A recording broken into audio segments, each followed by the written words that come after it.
Afghan terrorism crackdown necessary to Trump's Afghanistan strategy. Threats of pressure to get Islamabad on board with defeating the Afghan Taliban mark a potential break from the softer approach adopted under Bush and Obama. President Donald Trump's announcement Monday that he would extend the U.S. military role in Afghanistan was accompanied by tough warnings to Pakistan, a country that U.S. officials have long viewed as a duplicitous, unreliable partner whose cooperation is nonetheless crucial to defeating the Afghan Taliban. Trump accused Pakistan of housing the very terrorists that we are fighting, and threatened to cut financial aid if the country doesn't do more to stop the flow of militants. Trump even appealed to Pakistan's chief nemesis, India, to step up its involvement in Afghanistan's economy and broader development. We can no longer be silent about Pakistan's safe havens for terrorist organizations, the Taliban, and other groups that pose a threat to the region and beyond, the Republican president said. Pakistan has much to gain from partnering with our effort in Afghanistan.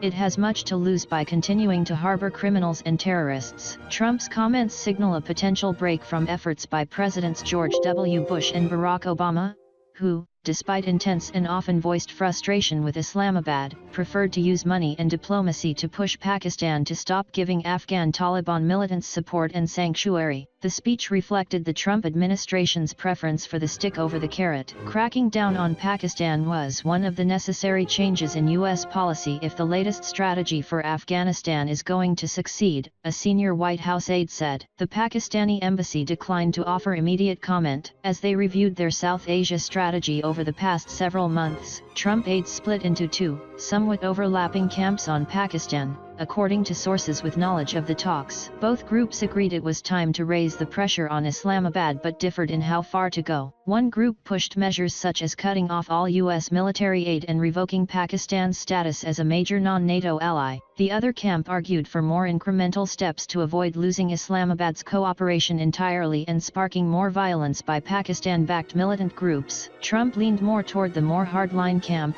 as did CIA Director Mike Pompeo, according to a person familiar with the issue. Trump wanted to cut off all military aid to Pakistan, questioning whether the billions spent there had gained the United States anything. This person added. But several of Trump's top aides, including Defense Secretary James Mattis and Secretary of State Rex Tillerson, preferred a softer approach to the nuclear-armed country of 195 million. The Pentagon was especially worried about keeping U.S. access to Pakistani transportation corridors needed to supply troops in Afghanistan. Although the U.S. has developed alternative supply lines over the years, Pakistan has suffered greatly from terrorism and can be an important partner in our shared goals of peace and stability in the region, Tillerson said in a statement sent out shortly after Trump spoke. We look to Pakistan to take decisive action against militant groups based in Pakistan that are a threat to the region. Tillerson also added, India will be an important partner in the effort to ensure peace and stability in the region, and we welcome its role in supporting Afghanistan's political and economic modernization. In his Fort Myer remarks, Trump hinted that Pakistan would see changes in how much money it gets from the United States, though he did not offer specifics. We have been paying Pakistan billions and billions of dollars at the same time they are housing the very terrorists that we have been fighting, Trump said. That will have to change, and that will change immediately. Since the September 11, 2001, attacks, the United States has showered Pakistan with more than $30 billion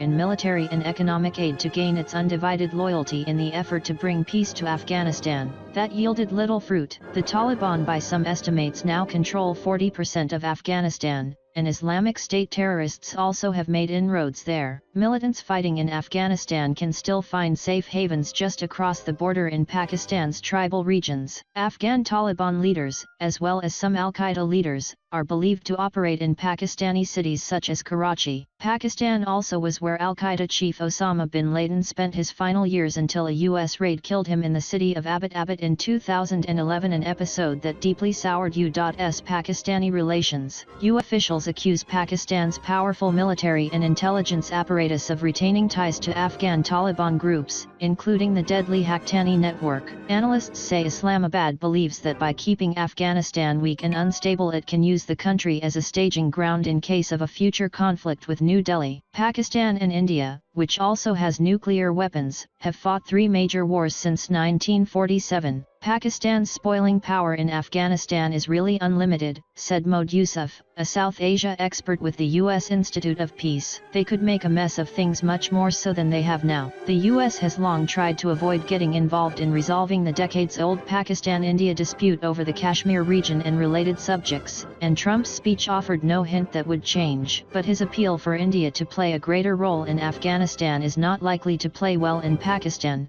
which fears the possibility of a future alliance between Afghanistan and India. We simultaneously want to work with the Indians and use our improved relationship with them in some tangible way, but we can't encourage India to be more active in Afghanistan without playing to some of Pakistan's worst instincts, said Daniel Markey, a Pakistan expert at Johns Hopkins University's School of Advanced International Studies. Pakistan denies double-dealing. It points to its fight against armed groups on its own soil, including what's known as the Pakistani Taliban, as evidence of its anti-terrorist credentials. Pakistani leaders complain that U.S. officials rarely acknowledge the deaths of thousands of Pakistanis in terrorist attacks since 2001. Trump, who nodded to Pakistani sacrifices, seemed especially troubled by the region's nuclear factor. The concern was shared by past administrations, who worried that radical elements within Pakistan's armed forces could share nuclear material and know-how with militants. We must prevent nuclear weapons and materials from coming into the hands of terrorists and being used against us, or anywhere in the world, for that matter, Trump said. The Trump administration has already taken some steps to signal its displeasure with Pakistan. The Pentagon announced last month that it would withhold $50 million in military assistance to Pakistan for not taking sufficient action against the Haqqani network. The Obama administration took a similar step in its final months. There also have been very few high-level diplomatic or other exchanges between the countries, although Trump, during the transition period, reportedly heaped praise on the country in a call with Pakistan's Prime Minister. Neither Tillerson nor Mattis have visited Pakistan, though Mattis did visit Afghanistan in April. When National Security Advisor H.R. McMaster visited the region the same month, he stopped by Pakistan, but there and in Afghanistan, he hinted that the Trump White House had less patience for Islamabad than its predecessors. Pakistan's government has had its own political turmoil recently, which hasn't helped the relationship with the United States. Nawaz Sharif, the man serving as prime minister when Trump was elected, was ousted from his position last month by the courts over corruption charges. I am absolutely shocked at the abject absence of any real urge on either side to engage at the highest level, said USIP's Yusuf. None of the meetings that have happened have been cordial. It's basically ended up creating more tension.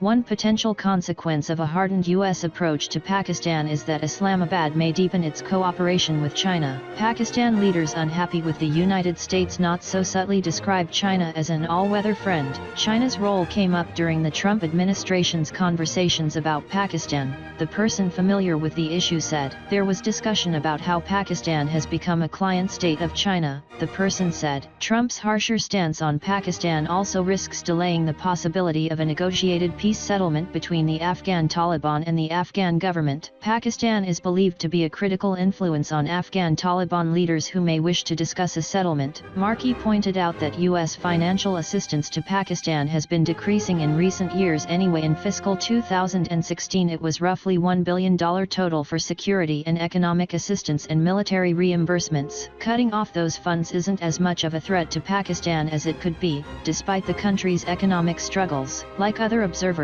Markey also stressed that unless Trump follows up his rhetoric with notable action, Pakistanis will simply shrug it off as the latest in empty American threats. One Trump could further signal his displeasure with Pakistan is by ramping up U.S. drone strikes in the country, an option his administration has discussed. The drone program, largely operated by the CIA, is classified, and Trump did not mention it during his Monday night speech. Obama dramatically increased the use of such drone strikes in Pakistan, especially in the early years of his presidency. The U.S. drones rained down missiles in Pakistan's tribal regions, killing numerous Taliban and al-Qaeda fighters, including Pakistani Taliban militants opposed to the government in Islamabad. But such strikes were widely unpopular in Pakistan and contributed to the deep anti-American sentiment there, leading to fears they encouraged more young Pakistanis to sign up as militants. Ultimately, unless the United States can convince Pakistan that cutting links with Afghan Taliban fighters will benefit it in its rivalry against India, it's not likely Islamabad will change its ways, said Christopher Kalenda, a former U.S. Army colonel who served 4 tours in Afghanistan and is now an adjunct senior fellow at the Center for a New American Security. As long as our policy is engaged in self-deception about our ability to change Pakistan's strategic calculus, we're going to continue to kick the can around the circle, he said.